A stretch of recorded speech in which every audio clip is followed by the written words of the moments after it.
Bulldozer দিয়ে কোনো ধর্মীয় প্রতিষ্ঠান ভাঙার রেকর্ড শুধু মনে হয় ভারতেরই। 280টি মুসলিম ধর্মীয় স্থাপনা গুড়িয়ে দেওয়া হয়েছে। এটা কি কেবল উন্নয়নমূলক অভিযান নাকি মুসলিম সম্প্রদায়ের উপর আরেকটি নিপীড়ন? মুসলমানদের শত শত প্রার্থনার স্থান এখন ধ্বংসস্তূপ। কিন্তু প্রশ্ন হচ্ছে, অবৈধ কেন হঠাৎ এতগুলো মসজিদ, কেন হিন্দু মন্দির নয়?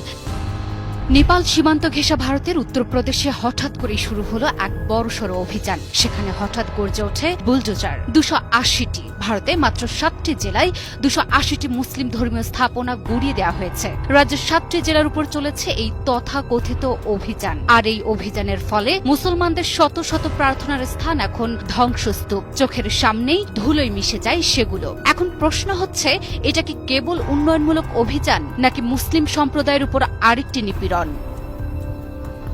ভারতের প্রভাবশালী সংবাদ মাধ্যম এনডিটিভি জানায়, উত্তরপ্রদেশের মহারাজগঞ্জ, সিদ্ধার্থনগর, বলরামপুর, শ্রাবস্তি, বাহরাইশ, লখিমপুর খেরি ও পিলভিট, এই 7 জেলায় একযোগে অভিযান চালিয়ে মোট 280টি ইসলামিক ধর্মীয় স্থাপনা ধ্বংস করেছে ভারতীয় প্রশাসন। সরকারি ভাষ্য অনুযায়ী এসব স্থাপনা জনসাধারণের জায়গা দখল করে অনুমতি ছাড়াই নির্মাণ করা হয়েছিল। কিন্তু প্রশ্ন হচ্ছে, অবৈধ কেন হঠাৎ এতগুলো মসজিদ, ঈদগাহ, মাদ্রাসায়, কেন হিন্দু মন্দির নয়? কেন গেরুয়া শাসনের রাজ্যেই এত বারবার এমন অভিযান?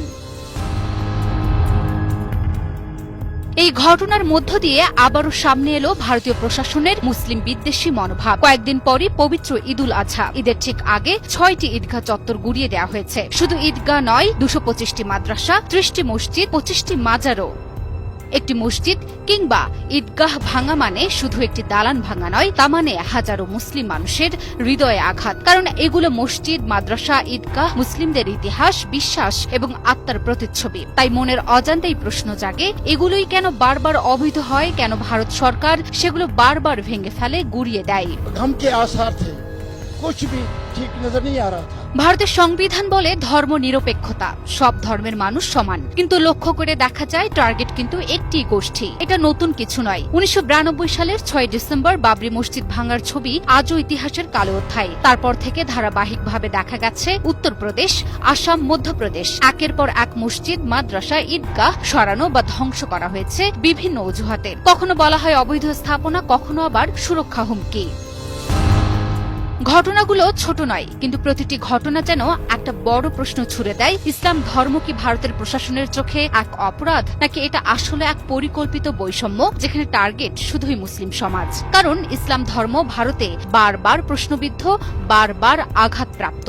বুলডোজার দিয়ে কোনো ধর্মীয় প্রতিষ্ঠান ভাঙার রেকর্ড শুধু মনে হয় ভারতেরই, তাও আবার প্রশাসন থেকে উদ্যোগ নিয়ে। বলতে গেলে সরকারের অনুমতি নিয়ে বুলডোজার দিয়ে কোনো ধর্মীয় প্রতিষ্ঠান ভাঙার রেকর্ড শুধু ভারতেরই। Desk report, news 24। পেহেলগাম হত্যাকাণ্ড ইস্যুকে ঘিরে এবার ভারতের উত্তরপ্রদেশ রাজ্যে গুড়িয়ে দেওয়া হলো মসজিদ, মাদ্রাসা সহ প্রায় 300 মুসলিম স্থাপনা। বুধবার মোদী সরকারের প্রশাসন বিবৃতিতে দাবি করে, অবৈধভাবে নির্মাণ করায় রাজ্যের 7টি জেলায় 225টি মাদ্রাসা, 30টি মসজিদ এবং 25টি জমি এবং বনভূমি দখল করে। তবে উত্তরপ্রদেশের স্থানীয়দের অভিযোগ, অবৈধভাবে নির্মাণের জন্য নয়, বরং ধর্মীয় সন্ত্রাসবাদের দাবিতে এগুলো ভেঙে ফেলা হয়েছে। উত্তরপ্রদেশের সরকার পেহেলগামে 16 পর্যটক হত্যার ঘটনার পর থেকেই এগুলো ভাঙার জন্য উঠে পড়ে লেগেছিল। এর আগে গেল 22 এপ্রিল কাশ্মীরের পেহেলগামে 16 পর্যটক নিহত হওয়ার পর দ্য রেজিস্ট্যান্স গ্রুপ হামলার দায় স্বীকার করে। এরপরই ভারতের কেন্দ্রীয় সরকার এবং উত্তরপ্রদেশের রাজ্য সরকার দাবি করে আসছে, রাজ্যটিতে বিভিন্ন ধর্মীয় স্থাপনায় ধর্মীয় উগ্রবাদ ও সন্ত্রাসবাদের প্রশিক্ষণ কেন্দ্র হিসেবে ব্যবহার হচ্ছে। তাই স্থানীয়রা ধারণা করছে, এই পেহেলগাম ইস্যুকে কেন্দ্র করে এসব মসজিদ ভেঙে ফেলা হচ্ছে। অভিযান চালানো জেলাগুলোর মধ্যে রয়েছে মহারাজগঞ্জ, সিদ্ধার্থনগর, বলরামপুর, শ্রাবস্তি, বাহরাইচ, লখিমপুর খেরি ও পিলভিট। এসব জেলা নেপাল সীমান্তের কাছাকাছি এলাকায়। এদিকে পেহেলগাম হত্যাকাণ্ড ইস্যুর পর ভারতের বিভিন্ন রাজ্যে শুরু হয়েছে অনুপ্রবেশকারী ধরা। এ অভিযানের অংশ হিসেবে রাজস্থান থেকে অন্তত 148 জন বাংলাদেশিকে আটক করা হয়েছে। প্রশাসনের দাবি, এসব বাংলাদেশি ভারতে অবৈধভাবে বসবাস করছে। এরই মধ্যে তাদের ত্রিপুরা রাজ্যের আগরতলায় স্থানান্তর করা হয়েছে। সেখানে আটক আছে কমপক্ষে 600 বাংলাদেশি। স্থানীয়দের দাবি, মুসলিম বাংলাদেশিদের টার্গেট করা হচ্ছে। তাদেরকে বাংলাদেশে ফেরত পাঠাতে চায়। ত্রিপুরার সীমান্ত দিয়ে 72 জন বাংলাদেশিকে পুশ ইন করা হয়।